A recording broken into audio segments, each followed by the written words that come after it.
Good morning. How are you? Good morning and welcome to Coffee Moaning and Groaning. We've just been having a bit of a moan and groan over on Instagram, actually. Well, you have. Well, I was trying to, there was a couple of people saying, oh God, I'm still lying in bed, I should be doing this. Oh, You should be watching us. Clodagh was saying she's lazy. What is lazy? I think it's a word we overuse, actually. Lazy is a construct by other people who hate other people for doing things for themselves or differently.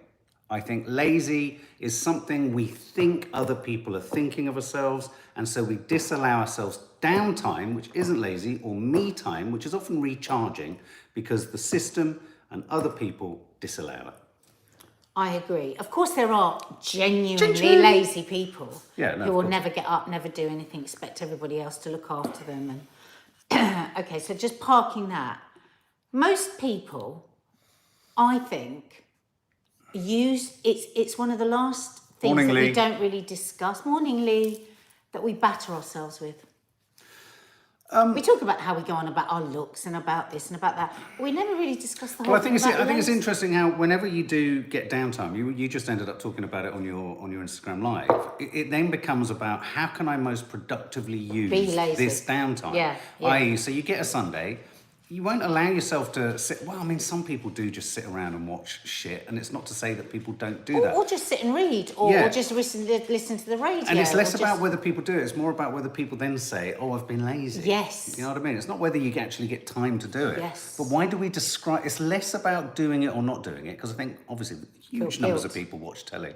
It's guilt. It's guilt. I've said this before, but just in case there's anybody new, Mark and I both used to go to this fantastic woman for CBT, and I was talking to her one day about this very thing. Not CBD. CBT and cognitive behaviour therapist.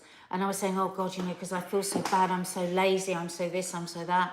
She says, oh, okay, so to describe your laziness, so, well, I'm really happy to just like slob on the sofa and watch Housewives of Beverly Hills. She said, oh God, that sounds nice. And I was like, because I wasn't expecting, this to me was a huge confession. And I thought, she's a very educated woman, very proper. I thought she was going to just sort of agree with me. And she went, oh, that sounds lovely. Or what's Housewives of Beverly Hills? So I'm in my CBT explaining what Housewives of Beverly Hills is. She's become hooked. And she said, and so how do you feel when you're watching it? I said, oh, it's just so relaxing because I just don't think about anything else. And I'm just in these other people's lives. And that's when she said, he gets annoyed when I say this. Dolce far niente, which I thought the that Italian... was ice cream and caramel. What? Dolce. Sweetness of doing nothing. So she said in Italy they live the longest, right? The Italians live the longest. And they have this saying, dolce far niente, the sweetness of doing nothing. And she said it is so important.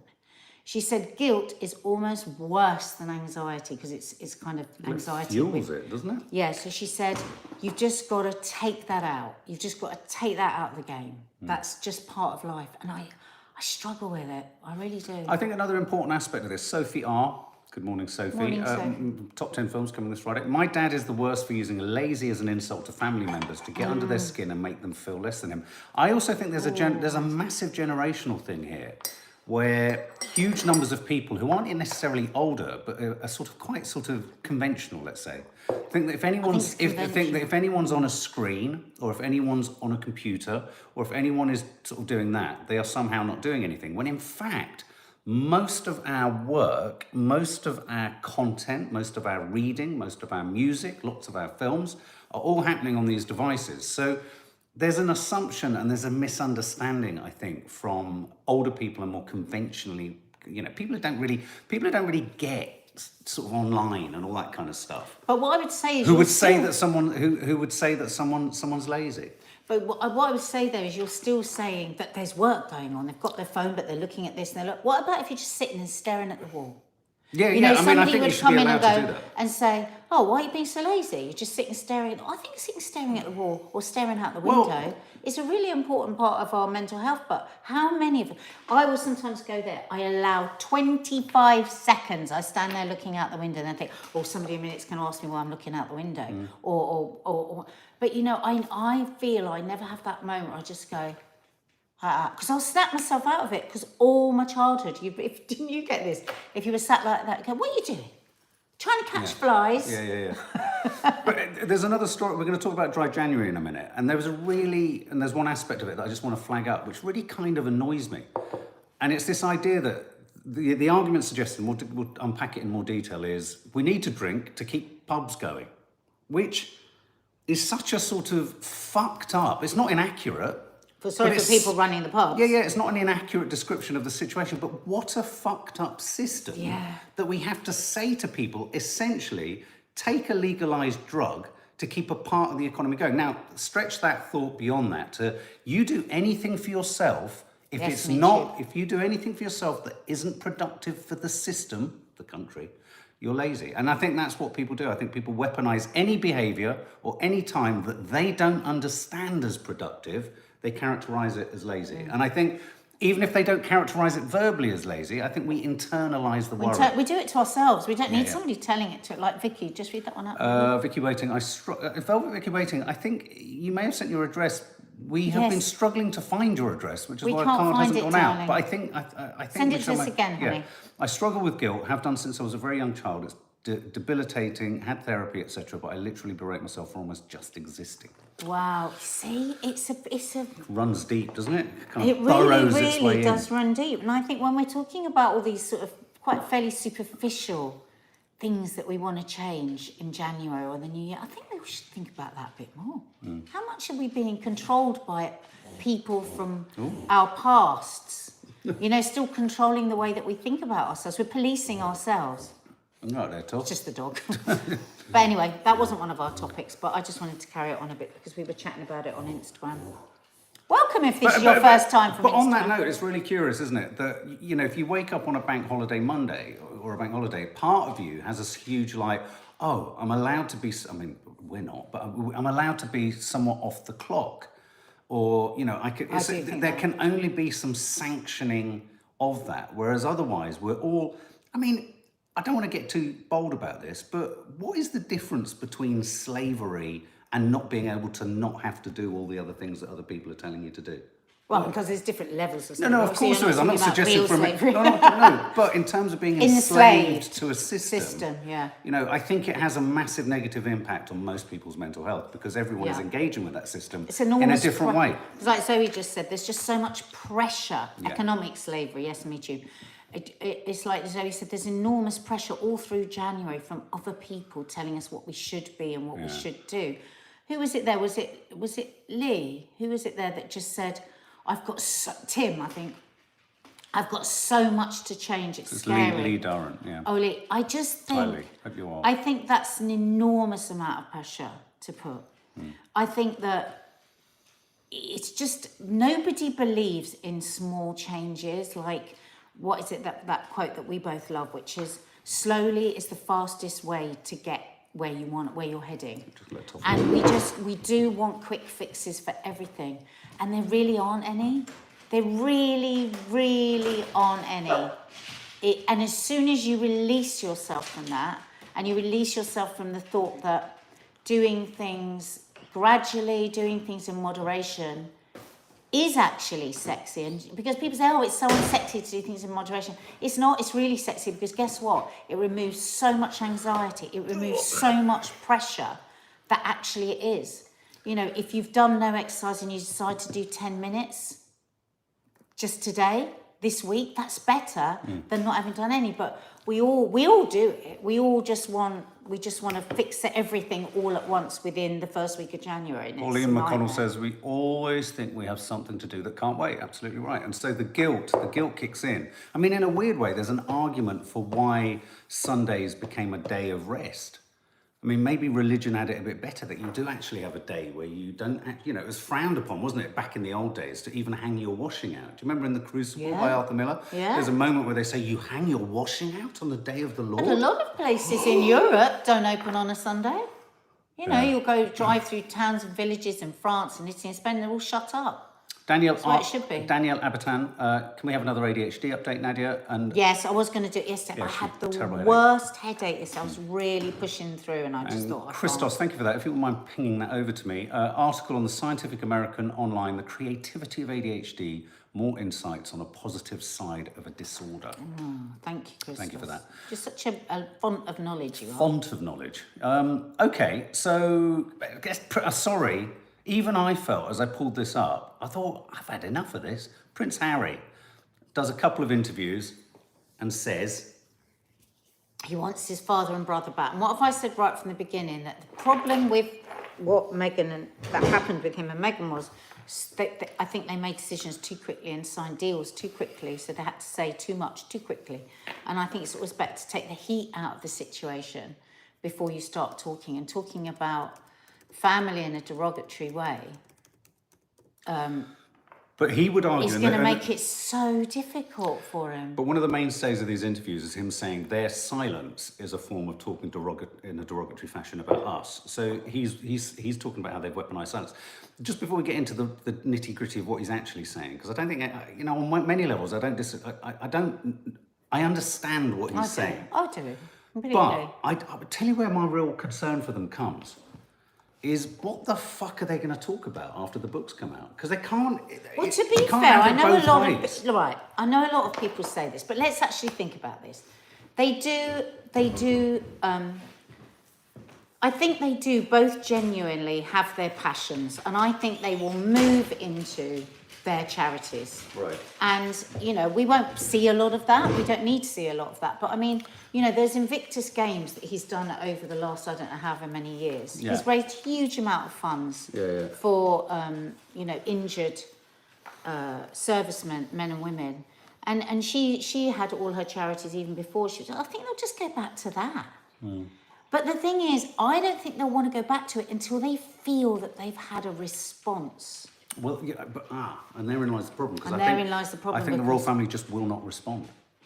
They are too long in the tooth. I think Camilla responded very loudly when she allowed Piers Morgan and Jeremy Clarkson to come to dinner on the night of the furore around that appalling, we must never forget it, column he did. Me too, but I'm not weary of them because I see a bigger picture here transforming the monarchy. On an intellectual level, I do that, but as soon as it's weird, and I'm just going on a human sort of response sort of factor. As soon as I see them pop up in my feed and I hear the same thing being said again in a different fashion, I just sort of think... I don't think we have heard this, though. I want my father and brother back. I haven't heard him say that.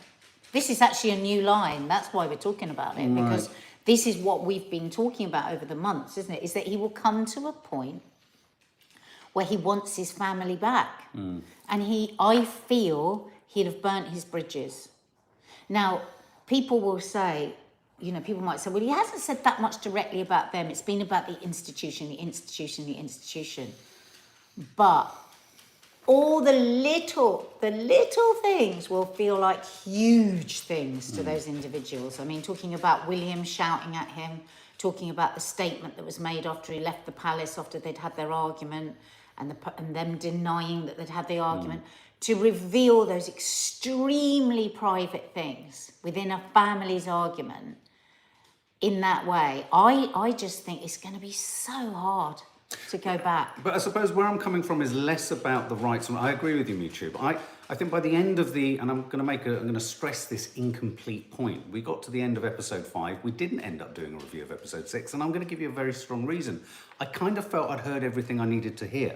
I felt like I was going to be told nothing new. And we've shared on our reactions to the other episodes, it had fully made me rethink things. I felt more compassion for them. I saw them more as human beings and what have you.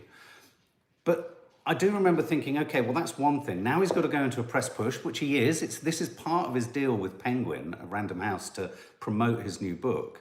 And so one just does wonder, to what extent has Harry consciously commodified his grief and his pain to distribute it and release it in bite-sized chunks to suit each of his bits of output? Yeah. And that's fine in one sense, but it just feels a bit... You can't help but think... Somebody there just said, I've got sympathy fatigue.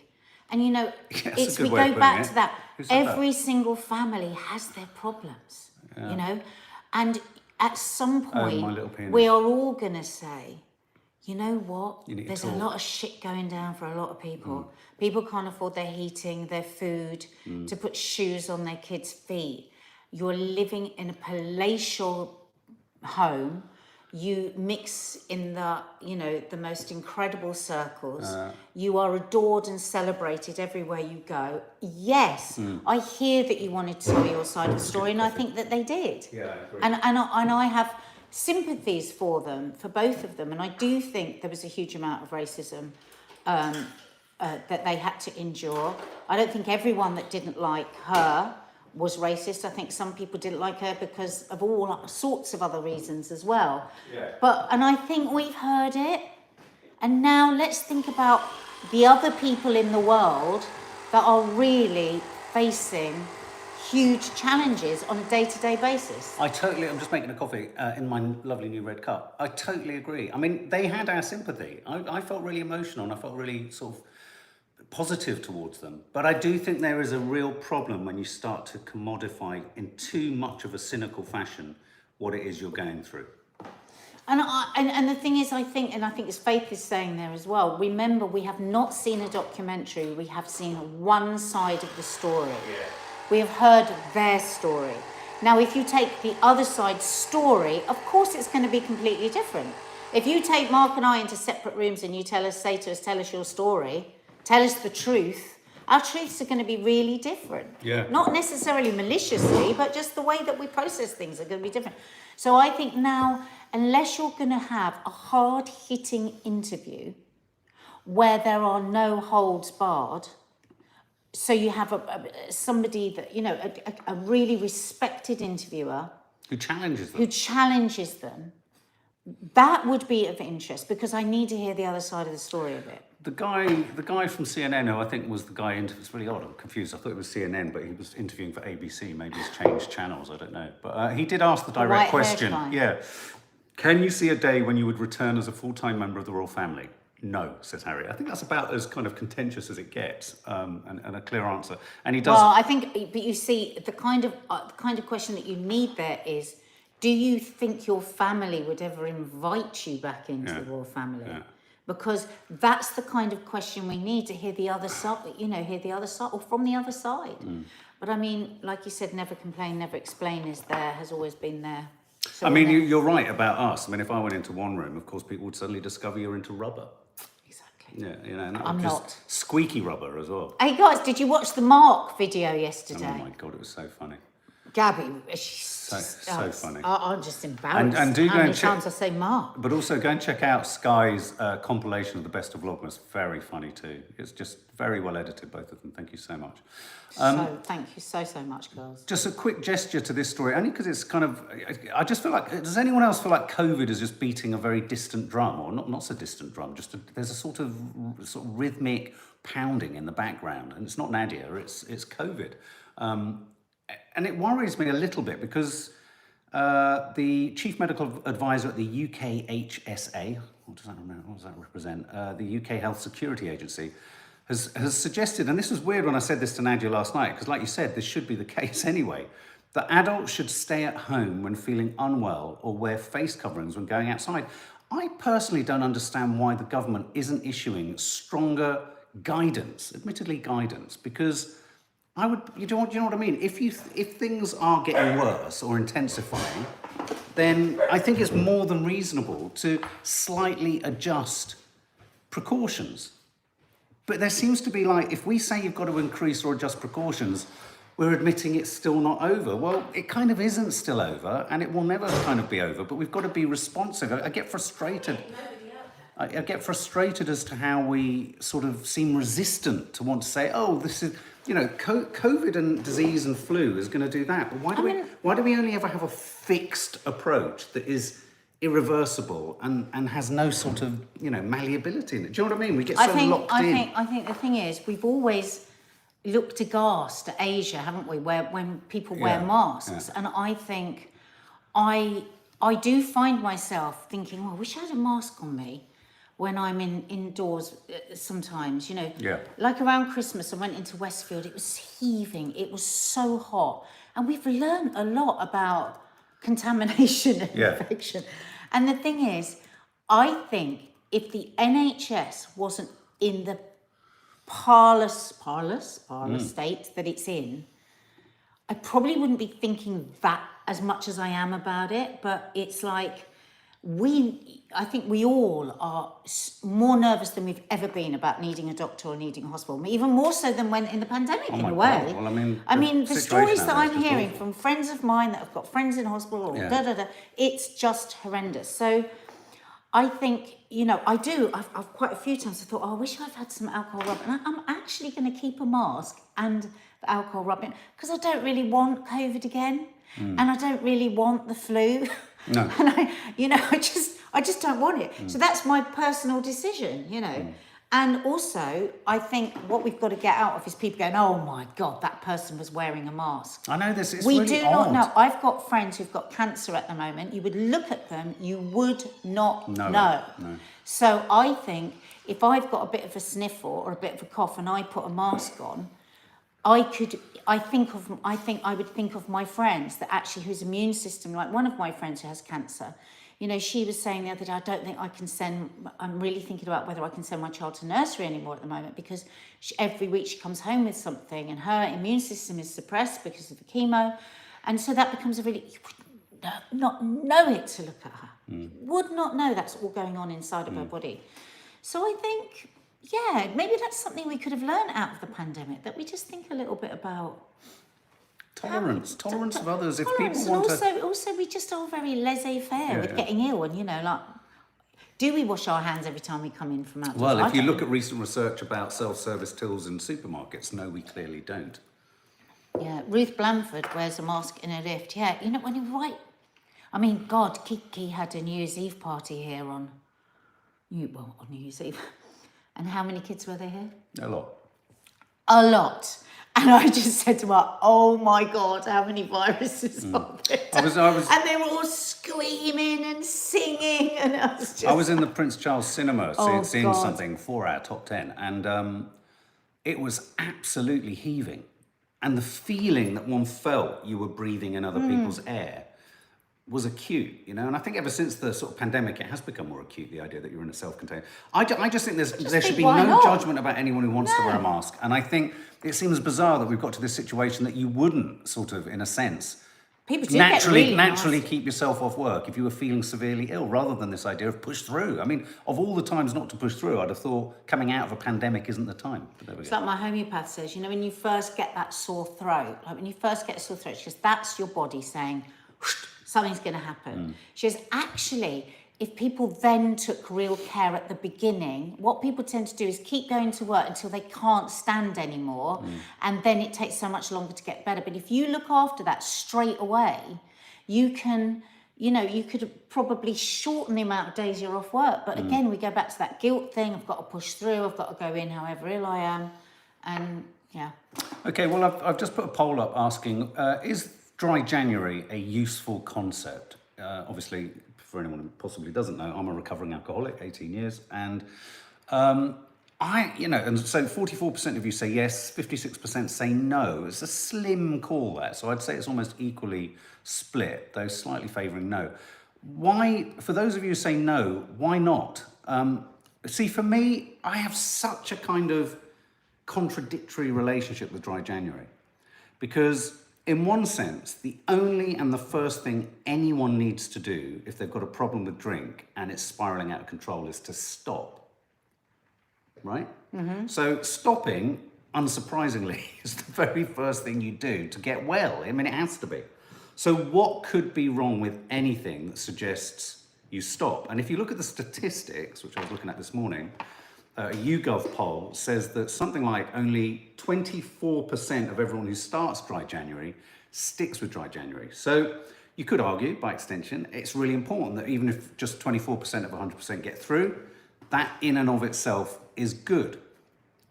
But then this is where I start to get... But do you think when people don't manage it, a seed is planted that maybe they have a problem? Could it be that down the line, after you've gone, do you know what, actually... I've always said to myself, I don't need to drink, but actually I couldn't last more than 10 days on dry January. Could it be that it's more, the long game? It doesn't necessarily mean something's going to be, there's not going to be a beginning, middle, end to the story in that January, but it plants the seed. not You know, necessarily. like every time you give up smoking, you're closer to give up smoking. Yeah, I heard you talking about that the other day to Yeah. someone, and I don't necessarily know if I agree with that. I mean, one of the things I think it does do is I think it's a form of extended binge drinking and binge abstinence. So, for example, for everyone who succeeds at dry January, what studies also show is you have the wettest of Februaries. So everyone Yeah. comes off the wagon and goes, yippity doo dah, let's go nuts. And in a sense, this is my worry about dry January, and this is where I can't make up my mind. A lot of those who actually manage to get through dry January are doing it because they know there's going to be an enormous reward at the end. Whereas if you have a problem with alcohol, precisely the opposite is at work. You are not doing it to get to a point where you can do it. This is for life, matey flip. And so I would go so far as to say that whether you are one of the 24% that gets to the end of January or not one of the 24% that gets to the end of January, the only way in which dry January will change you is if you're not thinking about being able to have a drink in February. And how many of those people doing dry January are not Well, thinking about I that? did dry January a number of times, and I kind of came out. I failed. But when I did 100 days, and one of the things that I noticed that a lot of people say after dry January, it made no difference. Yeah. I didn't lose any weight, I didn't feel any better. And in fact, I was talking to my friend Lee, who you all know, Lee Peart, and he was saying the same, that he didn't drink for a month and he didn't feel any better. And in fact, he goes, a couple of days, I woke up feeling hungover. Now, but 100 days, the thing is, you start to feel better after 2 months.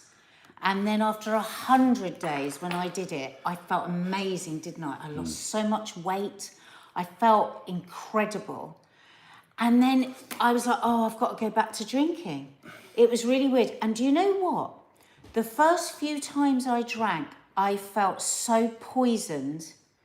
I felt so ill, but I pushed through so I could get back to feeling okay when I've drink now. God, if that doesn't bloody say something, I don't know what was. What was that brilliant book I read, Mark? It's such an unusual title. The us a clue. sobriety, Oh. the warm. I can't remember. Oh, somebody I know will the one you remember here. Zoe, you bought it, didn't you? Yeah, You by said- that woman who's on Instagram. and that was, even if you're doing dry January, I would really, really recommend that book. If you're thinking about, and you don't want to go down the AA route, but you're thinking about your drinking and the way that it impacts on you. In fact, I even got the writer to come on Loose Women because I was so impassioned about the way that she wrote, and it was so inspiring the way that she wrote about not drinking. She's very honest about her life and her alcohol. The unexpected joys of being sober. Thank you, Zoe. I knew it. Honestly, and I went right through for the 100 days. Oh my God, I loved it. Yeah, exactly. So why? Well, this is it. It's interesting, Because isn't it? we live in a culture where you don't want to take that option out. I mean, I'm drinking less than I've ever drunk. Since my ADHD medication, I'm drinking the least I've ever drunk. I'm having like half a glass. I literally pour wine like that. But that's and I have- partly because it's slightly enforced by medical demand, isn't it? I've noticed Well- you being incredibly cautious around taking your drugs and drinking. No, but it's also, I just don't have the desire for it. It's Wow. really weird when I think about how much I could have been drinking because of my ADHD over the years. It really does freak me out. Let's have a read of some of your comments So I on was what you think. borderline alcoholic as well Yeah, before yeah. he went sober. I would definitely, if I hadn't met Mark and he had not got sober, I would be a full-blown alcoholic by now, for sure. I Wow. would. Okay. I would. The Pups Don't Lie says nobody who means it will need a dry January to do it. It's a very good What's point. that mean? Oh, sorry? Nobody who means it. If you really mean that you want to give up alcohol, you're not going to need a dry January. But does The everybody commi- do it to give up alcohol, or don't they do it to say, you see, I'm not dependent on alcohol, therefore Absolutely. I can drink? I think it's more that. I personally think it's a fool's gold. I think Yeah. I think it's a very social media friendly thing that is a badge of honor that kind of suggests you have control over your drinking. But as I just saw Ellie Denning say, no, not at all. Dry January to my mates means double up in February and all year round. Yeah, So- we did it. Yeah, we did it. And I think in a sense, it ends up kind of sanctioning excessive behavior elsewhere. And I think in some way, because it's not as sexy though, is Wow, it, to say April. dry year or, you know, if they could fold into some kind of meme, the idea that you're going to go for as long as you can. That would be different. I'd love to do some research on when people give it up for 100 days, because lots of people must off the back of that book. Jackie How Bellino, many my of son, them does it for a continued? detox. Yeah. So some people use, and also you're coming off the But back your of liver, December. but your liver, I think you need 100 days for your liver to start, and that's why I started feeling so great after 2 months. 4 weeks was hard. 5 weeks was getting easier. 6 weeks, 7 weeks I wasn't thinking about it. 8 weeks I was. At 9 weeks I dropped so much weight, because people expect they're going to lose loads of weight in January by not drinking, and they don't, because what they do is they compensate with overeating. But it's only when you start to go on for a longer time and your body starts to heal that your body starts working more efficiently, you exercise more, you get up earlier. So it really, yeah.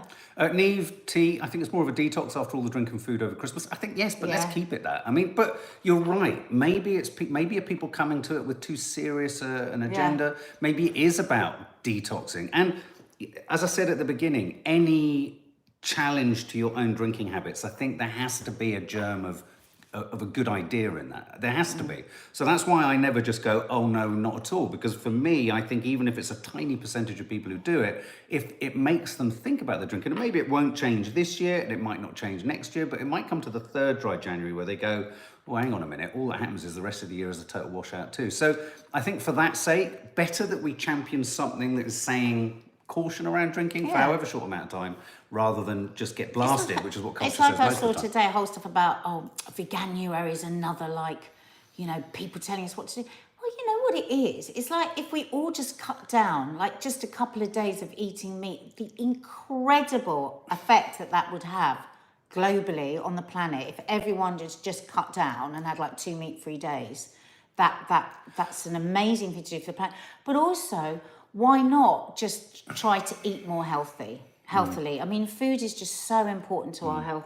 So I think, again, if people do Veganuary and they discover new stuff and new healthy ways to eat, and then they go back to their other way, but they've got a few new healthy ideas, then brilliant. Yeah, and I mean, just quickly, that quote you were talking about was Melanie McDonough in The Telegraph says, dry January and Veganuary are a ghastly new form of Puritanism. Not only is this the bleakest time of year to give up life's pleasures, but struggling pubs need our custom more than ever. So let's think about that just briefly. Crazy. Pubs need our custom. So let's spiral all the way back and think about how alcohol itself would not have been allowed originally. And let's replace those words and say you must keep buying crack cocaine because it keeps the drug dealers going. We wouldn't say it, would we? We wouldn't say it. I'm not suggesting for a minute pubs are equivalent, but I think it's important to kind of just, think about that. You know what? We're not going to talk about sex. We're going to have to, because I said it on my Instagram. So let's talk about the avoid things in 2023 tomorrow. Oh, the avoid things? Yeah, because I really want to do that. Tonight? You just said, let's talk about it tonight. No, tomorrow I said. Oh, tomorrow. What did you want to talk about? No, we've got to talk about sex. Oh, right, because okay. I said on my Instagram. I wait for you to say that sentence all the time. I love that sentence. But just quietly, because Kiki's just got up. Right, okay. Go on then. Sally, do you follow my sister at the Dina Sawalha? She does fantastic vegan recipes, and she's really going to support people through Veganuary. And the things about Dina's recipes is that they're really easy. You're not spending hours in the kitchen, and affordable. Just quickly, Mrs. Tiggywinkle, give up fast food for a month instead. That is a good. Actually, that's a good idea. takeaways. I'm really glad you said that. We over takeaway in this we house. certainly have over Christmas. My family are eating so much salt because of takeaways. Yeah. It's got to stop. Every year we do it. We say this, Mark, and we don't. Yeah. Really worries me how much soy sauce you eat. All right, okay. Okay, so the question that we were asking was, what makes great sex? I'm sure it's because it's practically alcohol, soy sauce. Yeah, oh, please. It's not alcohol, It's not. but it's like, I Sit think there. it gives a hit. What makes great sex, guys? What for you makes So great this sex? is off the back of an article. Keisha, the singer, who says she wants Kesha? better sex. She wants great sex in 2023 2023. because she's a woman who knows her worth. And it made me wonder, what is great sex? We're handing it over to you. Yeah, trust makes great sex, says Bev Berry. Okay. I like that. Love. That is very, very true. And that's the first thing you say. But is that when you're older, it's trust? When you're younger, is it about not having any trust and about the fear and the excitement around that? Not for me, actually. I've never been one that liked to feel a bit like unsure of whether this person liked me or whether no. That's never been a turn on for me. Sorry. Dear Heart said Bradley Cooper. Yes. Spontaneity, says somebody. Spontaneity. Feeling loved, says Kathy Dune. Connection, says JJX, as Lavender, does John Brannan. It's on Instagram, it's not YouTube, at the Dina Sawalha. Debbie Otero, turning the lights. It's at Miss Dina Sawalha. Oh, sorry, at Miss Dina Sawalha. She's always telling you off for never getting it right. Turning the lights off, says Debbie Otero. That helps, though. Isn't it funny how I always remember over the years that the suggestion or the inference is if you have to turn the lights off, you don't really want to be with the person you're with because you don't want to see them. I don't think that's true. Do you not? No. Is it just that you feel less self-conscious? I don't even think it's that. I think it's more saucy. What, with the lights? Yeah, but is that because you can't see who it is? Is that why Well, no, it's you more don't saucy? want pitch dark. Pitch is not. No, you wouldn't want pitch. I wouldn't want pitch. That's weird. Right.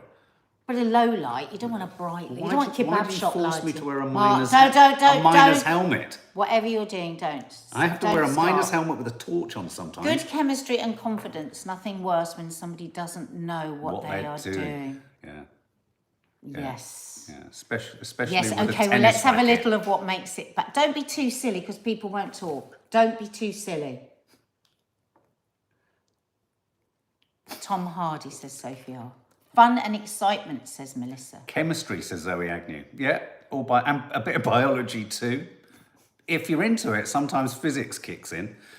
Fun and excitement, says Melissa Wellington. Sophie R. Tom Hardy. More romantic, Anna Charolumbus. Yeah, more romantic. Well, it depends. I suppose sometimes you want romance and sometimes you don't. Yeah. Sometimes you just want naughtiness, don't you? Paula But I think romance that then leads to naughtiness is good. Dandy Magpie says a babysitter. Paula Farron, FAS, a wise person told me it's the one time you can be selfish in the relationship. Who says that?